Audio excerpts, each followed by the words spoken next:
All right, good morning, everyone. This is a short one today. So I was so happy with that last patio build over my parents' place that we decided to put one out here behind my house. So this is where we kind of the back doors of the house, and we kind of approach the same strategy and put a header board, a nailer board into the block wall.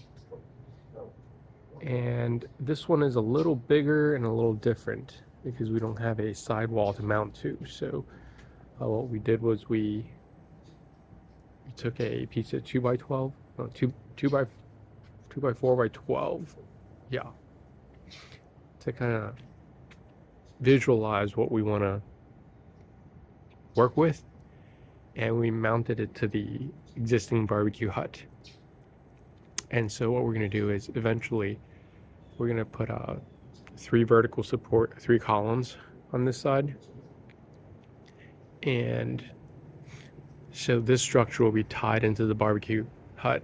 And come summertime when it rains a lot, we can kind of go inside the house and access the barbecue without being soaked. And this design I wanted to highlight a little bit because this is sort of unorthodox, and it's kind of go as you build as you go, or build and design option. So what happens is we have pavers over here, so the foundation is essentially crap, right? And instead of laying it out, completely with string lines and everything, we decided to just, do a temporary shoring and figure out where all the major planes and accesses are. And then after the fact, we can kind of install a concrete, we'll bore a hole and bury some concrete and bury the post. Anyway, just wanted to document this real quick for posterity. All right. Have a great day. All right. Welcome back. This is the afternoon. So we've put in most of the, I think they're called rafters or joists, however you want to say it. But the patio version 2 is coming together pretty nicely, and just wanted to show you what free labor is capable of.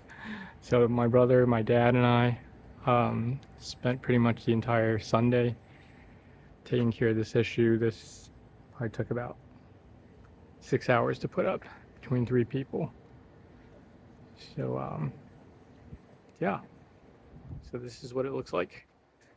Now, of course, we're gonna have a lot of blocking in between also once the paneling goes on, to create a diaphragm, kind of give it more structural rigidity.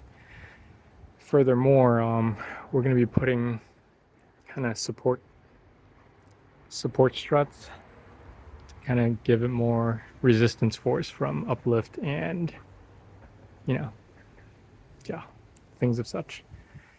All right. I hope this inspires you to do something around your house.